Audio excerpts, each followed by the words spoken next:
तर आज जायचं होतं आपल्याला सोनीचा मोबाईल रिपेअर करायला. गेले 10 दिवस सोनी विदाऊट मोबाईलचं कसं राहिलं काय माहिती. गाडीत भरून घेतले पेट्रोल. केअर सेंटरला जायला आपल्याला 18 किलोमीटर लांब जायचं होतं. ट्रॅफिक लय असल्यामुळे केअर सेंटरला पोहोचायला लागले. मोबाईल चेक केला आणि मोबाईल तिकडे जमा करून घेतला त्यांनी. सोनीचा मोबाईल मी आता दुरुस्तीला टाकलेला आहे आणि त्याचा रिपेअरिंगचा प्रॉब्लेम आहे आणि 12,500 त्यांनी आता खर्च सांगितलेला आहे. ठीक आहे, मोबाईल रिपेअरिंगला लागतील त्यांनी सांगितले 3 तास.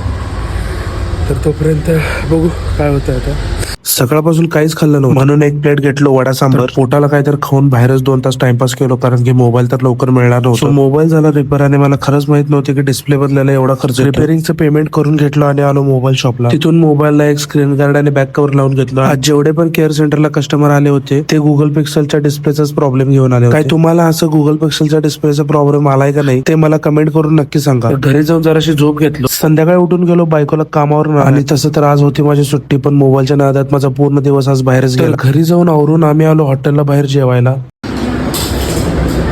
कसं आहे जेवणामध्ये आम्ही ऑर्डर केलं होतं लसुनी पनीर कबाब आणि होतं मंचाव आणि मेन कोर्स मध्ये होतो व्हेज बंजारा आणि गार्लिक नान. जेवणावरून आम्ही निघालो घराकडे. घरला जाताना मॅडमांनी केला आईस्क्रीमची फरमाईश